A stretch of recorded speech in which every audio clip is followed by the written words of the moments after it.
Assalamualaikum warahmatullahi wabarakatuh. Akkam jirtan obboleeyyan kiyya bakka jirtanitti nageenyi rabbii isinirraa jiraatu. Alhamdulillah galata rabbii har'aan nu gaate. Har'amee barumsa takkaan isiniif qabadhee dhufeera. Kan namoonni baay'een itti rakkatuu jiru. Kan namni baay'een itti rakkataa jiruun isiniif qabadhee dhufeera. Qalbiidhaan nacaqataan isiniin jaa waliif dabarsaa waliif qoodaa warran beekne biraan gahaa.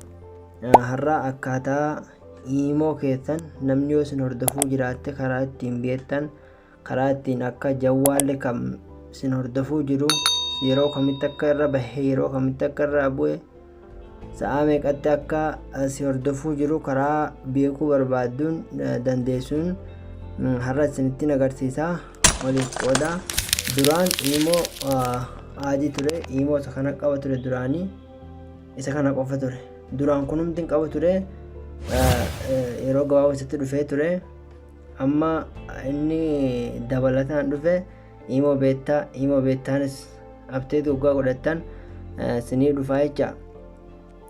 Duraan imoo ID kana bichaa qaba ture, innis yeroo dhiyeenyuma kana godhatee ture hin qabu ture duraanii isas abteetu godhattanii innis qaba imoo beettaan kunis qaba ishii kunis hin qabu immoo kunis hin qabu. Kan qabu jara kana lamaantu qaba. Kana lamaan keessaa amma imoo beektaa isin agarsiisa. Duraan hin qabu ture reefutti godhame amma abteet godhattanii duraan dursee wanni isinirratti barbaachisu abteet godhatuudha.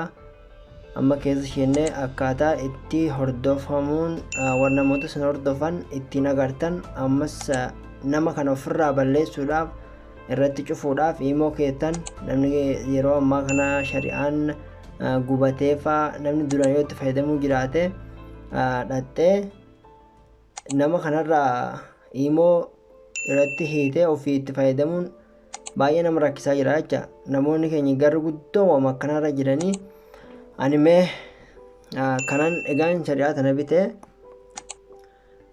nama tokkorraa illee hin gubne akkuma isin itti fayyadamuu jira. Garuu kaanis kan fayyadamu ni jira. Kan ammoo bara dheeraa duratti fayyadamee ammaa irratti hin gubatin nima jira. Imoo jecha namni duraan itti fayyadamee karaa amma salphaa taheen nagahaan nama san irratti cuftan akkuma karaa feesbuukaa irratti cufassanitti haaluma feesbuukaatiin nuuf fidee dhufee jira jecha. Akkaataa itti cufanis yoo isin hordofuu jiraatan akka isin hordofuu jiru karaa bartanii isinis ammoo irratti cuftan waggaa bartaniin booda qalbiin nacaqasaa isiniin jaa. Amma imoo beektaa hasheen nuti hashii tana imoo beektaani yeroo sheennee haala kana yeroo sheennee eessatti dhoonnaa sarara sadii kanarratti dhoonnaa. Sarara sadii kanarratti yoo wayin ammoo walakkaa kanarratti ni dhoonnaa. Amma sararuma sadii kanarratti haa dhoonnuuti mee asumaan seenna karuma gabaabaa kan sarara sadii kanarratti yeroo dhoonne siitingii seenuudhaaf jecha. Yeroo amma siitingii seenne siitingis bakka jettan irratti ni dhoonnaa. Siitingis bakka jettu yeroo dhoonne amma sirriitti imoo akkaawunti siitingii bakka jedhu ni seenna. Imoo akkaawunti siitingii kan awwalarraa jecha. Yeroo seenne amma diraa kanarra kunumti waan sikuriitii keessanii asirratti ni caqastu. Amma kanarratti dhootu qabdan baankii defees bakka kanatti asirratti dhootanii bakka asirratti nyaattu jiraas meeqarratti meeqarra jira afuraffaarra jira jecha. Asirratti ni filattu. Asirratti yeroo dhootan mee amma jawwaala meeqatu akka lakkoofsa kanaan fayyadamuu jiru laalaa. Amma jawwaala kana keessaa hunda keessaa 12 dalaguu jira yeroo ammaa kanatti. Kana lamaan jecha beekaa manis tokko isa kiyya kun inni kuni isa kiyya yeroo kanatti kan fayyadamuu jiru. Inni kun immoo kan nama biraati fayyadamuu jira. Yoom akka baname bara 2019 yoo nama online jaalala online jutti jira dalaguu jira jecha. Kun yeroo ammaa kanatti yoo nama tokko walitti barreesse isa biraas ni gaha. Akkasumas jarreen kun immoo egaa online irraa bahanii bubbulanii jiran warra soona shari'aan bitatin itti fayyadamuu ture. Meeqaa bara 2016 itti fayyadamuu ture jecha macarrashaan gaafarraa ba'e kan itti fayyadamuu ture. Kun hundi isaa bara 2016 keessa Hawaawii 6 6 Hawaawii 22ffaa akkuma kanatti ilaal akkuma agartan kana jecha laale. Qaruma haala kanaan jecha baruu dandeessanii keessan kana caala baay'inaan dira kanarra gadi fuula gashee isinii fiduu danda'a. Garuu yeroo akkatti isinii fide keessan kana tuquun barbaadanii kuni keessan kan jawwaala keessan irra jiru jecha maal godhuu qabdan asirratti fakkeenyaaf tokko irratti gubuun barbaadaa jedhuuti asirratti ni dhufa. Likooshinii bakka sanillee inni fidaa jecha laale bakka inni jiru sun jecha bakka inni jiru hunda jawwaalli maal akka ta'e kunoo kun eessa jedha Saudi Arabiyaa jedha.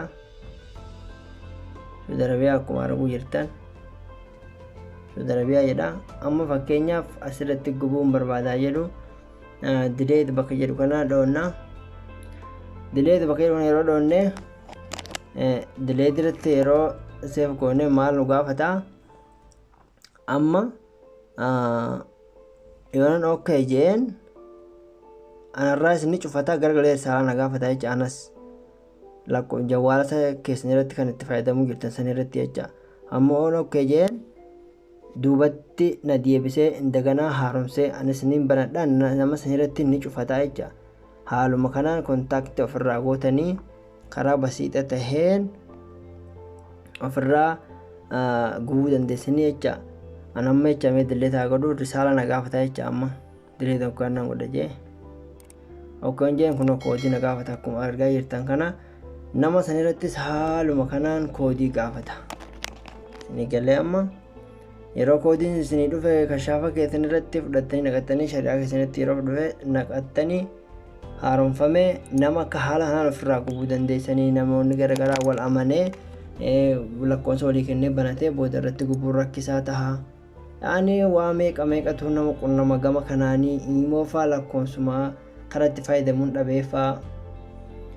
Haaluma kana rakkina keessa jira namni keenya warri beeksisaa ni beekaa warri hin beekneedhaaf waliif qooda waliif daddabarsaa sheer waliif godhaa. Wanni kun baay'ee nama fayyadaa nama hin beeknee fi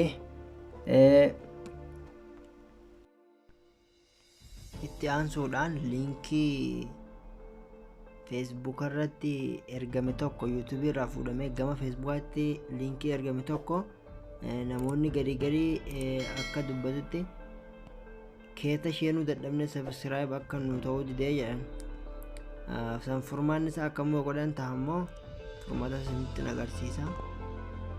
Fakkeenyaaf liinkiin kana haa jennu kan Facebook irra gadhiifame kan share godhame YouTube irraa fuudhamee gama Facebookaa fidamee share godhame subscribe godhuudhaaf asirratti yeroo dhoonne haala kanaan nuuf fida. Yeroo haala kanaan nuuf fide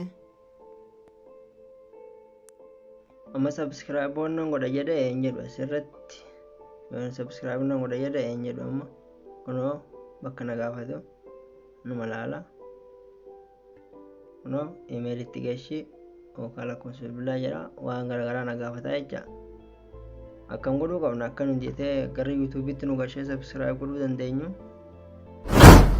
sarara 3 ishii olii tana dhoonna keessarra gadi tanaa miti ishii gadi osoo hin tahin ishii oliitti ishii olii tanatti yeroo dhoonne tamira dhoonna open YouTube ofii tan gartanii asirratti dhoonna gama YouTube nu geessa jecha haala kana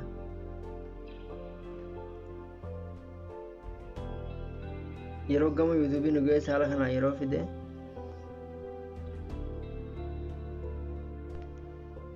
yeroo inni haala kanaan isinii fide amma subscribe isinii ta'a jecha akkuma gartan kana subscribe isinii ta'a.